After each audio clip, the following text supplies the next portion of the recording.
नहीं, थोड़ा सा बैक जाते हैं चैप्टर सेल्स के बारे में। हम लोगों ने जब सेल्स के बारे में जाना था तो हमने देखा था कि सेल्स क्या होती है। सेल्स के बारे में जाना था तो हमने देखा था कि सेल्स वो फंडामेंटल यूनिट्स हैं जो फंडामेंटल यूनिट्स किसी भी लिविंग ऑर्गेनिज्म या किसी भी लिविंग क्रिएचर को जिंदा रहने के लिए, उसके फंक्शंस को करने के लिए बहुत इंपॉर्टेंट है। या फिर हम कहें it is a fundamental unit of life. जिस तरह से किसी मकान को बनाने के लिए हमें ईंटों की आवश्यकता पड़ती है, बिना ईंटों के आप सिर्फ सीमेंट या फिर सिर्फ रेत से मकान नहीं बना सकते, क्योंकि वो ईंटें एज अ बिल्डिंग ब्लॉक काम कर रही हैं। उसी प्रकार अगर हम बात करें सेल्स की, तो सेल्स भी एक लिविंग ऑर्गेनिज्म, एक लिविंग बॉडी या ह्यूमंस के लिए या प्लांट्स के लिए, एनिमल्स के लिए एक बिल्डिंग ब्लॉक का काम करेगी। That's why they are known as the fundamental unit of life.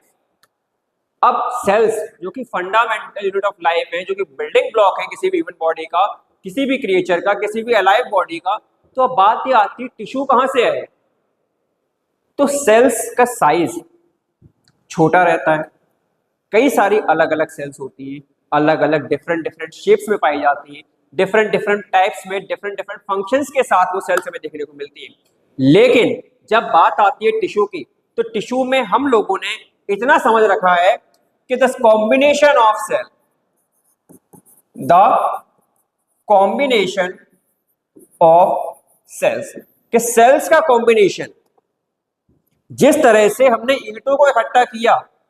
उसके कॉम्बिनेशन से एक मकान बना दिया, लकड़ियों को इकट्ठा किया, उसके कॉम्बिनेशन से हमने फर्नीचर बना दिया, हमने लोहे के टुकड़ों को इकट्ठा करके उसके कॉम्बिनेशन से हमने कोई लोहे का, आयरन का स्ट्रक्चर बना दिया।